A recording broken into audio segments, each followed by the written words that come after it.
Alors là on se retrouve devant le champ de haricots, donc on est toujours fin octobre 2015 et là nous nous trouvons devant un champ de haricots pélandrons, des haricots verts, et en fait on va toujours pareil comme le soja précédemment, on va procéder à la récolte, et c'est-à-dire surtout à la sélection du grain pour la semence de l'année suivante ou des années suivantes.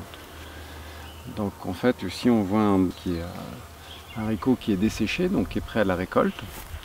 Et donc il va falloir sélectionner ce qu'on veut y faire ou pas.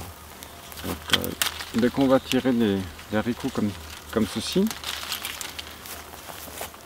on va pas les prendre pour la semence, d'accord, on va même pas les mélanger. Donc on va prendre vraiment ce qui est le plus beau. Si on prend quelque chose comme ça, ben il est plutôt joli, quoi, mais ici il est un peu piqué.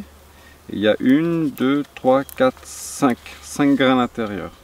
Il est pas trop mal, mais bon, on peut trouver mieux. Là j'en vois un qui est très joli, celui-là. Donc on se retrouve avec 1, 2, 3, 4, 5, 6, 7, 8 grains. 8 grains. Donc on a intérêt à prendre ce haricot. Plus il est long et droit, mieux ça vaut. Donc on va utiliser en fait ce haricot pour une semence. Donc après il faudra l'ouvrir. Après l'écosser, on va voir ça. Et cette semence, elle sera de qualité pour refaire du haricot pélandron. Voilà, ça c'est vraiment la base du semencier, ou même d'un jardinier amateur, hein, quand il veut se reproduire ses propres semences. C'est toujours bien observer. La première qualité d'un jardinier, c'est l'observation. Donc c'est bien observer un champ.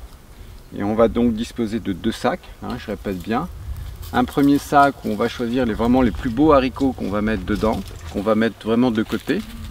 Et après on aura la deuxième récolte où on va tout prendre, qui sera après pour la cuisine, pour l'alimentation. Donc on va faire 2 types de graines, quoi. Une semence pour la reproduction, pour le jardin, pour les années suivantes. Et après tout ce que moi j'appelle les déchets, en fait, partiront à la cuisine. Voilà, donc c'est exactement pareil que pour le soja. Pour n'importe quelle plante, on va toujours choisir la plus belle, la plus vigoureuse, celle qui a l'air d'être en meilleure santé possible, qui s'est bien développée. Et si on arrive à extraire correctement, à bien faire sécher cette graine, à la mettre dans un lieu de conditionnement qui lui va bien pour sa conservation, et ben on aura l'année prochaine de grandes chances d'avoir encore un plus beau jardin encore. Parce que la semence, en fait, elle s'habitue à vos terroirs.